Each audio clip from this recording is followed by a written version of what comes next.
এখন দেশের আরও কিছু খবর নিয়ে দেখুন ডেস্ক রিপোর্ট। পরিবেশ, বন ও জলবায়ু পরিবর্তন মন্ত্রী আব্দুল আউয়াল মিন্টু বলেছেন, দেশের রাষ্ট্রপতি যদি পদত্যাগ করেন সে অধিকার তার আছে। পদত্যাগে রাজনীতি জড়িত আছে বলে মনে হয় না বলেও তিনি মন্তব্য করেন। দুপুরে Feni chamber of commerce and ইন্ডাস্ট্রির নবনির্বাচিত কমিটির শপথ গ্রহণ অনুষ্ঠানে প্রধান অতিথির বক্তব্যে তিনি এসব কথা বলেন। অনুষ্ঠানে বিশেষ অতিথি ছিলেন ফেনী ২ আসনের সংসদ সদস্য অধ্যাপক জয়নাল আবদিন ভিপি, সংরক্ষিত নারী আসনের এমপি রেহানা আক্তার রানু সহ অনেকে। বিএনপির স্থায়ী কমিটির সদস্য, সাবেক অস্থায়ী রাষ্ট্রপতি, সাবেক স্পিকার ব্যারিস্টার মোহাম্মদ জমির উদ্দিন সরকারের মৃত্যুতে পঞ্চগড়ে আলোচনা সভা ও দোয়া মাহফিল হয়েছে।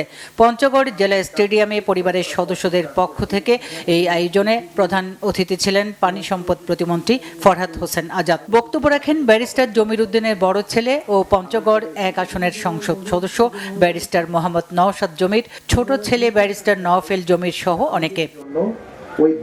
উপকূলীয় জীবন জীবিকা রক্ষায় দিনব্যাপী সংলাপ হয়েছে মংলায়।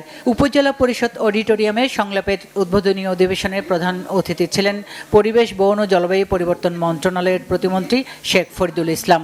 অনুষ্ঠানের দ্বিতীয় অধিবেশনের প্রধান অতিথি খুলনা সিটি কর্পোরেশনের প্রশাসক নজরুল ইসলাম মঞ্জু।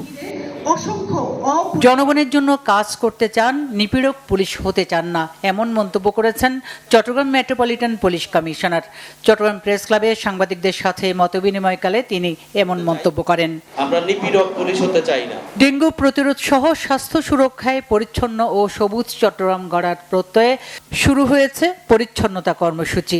এই কর্মসূচির আওতায় সরকারি অফিস ভবন, আবাসিক ভবনের ছাদ ও আঙ্গিনা এবং বিভিন্ন শিক্ষা প্রতিষ্ঠানে পরিচ্ছন্নতা কার্যক্রম চলবে। শনিবার বর্ণাঢ্য শোভাযাত্রার মাধ্যমে কর্মসূচির উদ্বোধন করেন চট্টগ্রাম সিটি কর্পোরেশনের মেয়র ডাক্তার শাহাদাত হোসেন। নোয়াখালীর কবিরহাটে ভারসাম্যহীন এক তরুণীকে নিয়ে অপপ্রচারের অভিযোগ তুলে মানববন্ধন করেছে এলাকাবাসী।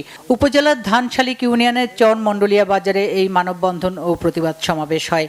এতে সহস্রাধিক মানুষ অংশ নেয়। তাদের দাবি, ডিএনএ পরীক্ষায় প্রকৃত অপরাধী চিহ্নিত করে শাস্তি নিশ্চিত করতে হবে। Bangla vision news desk.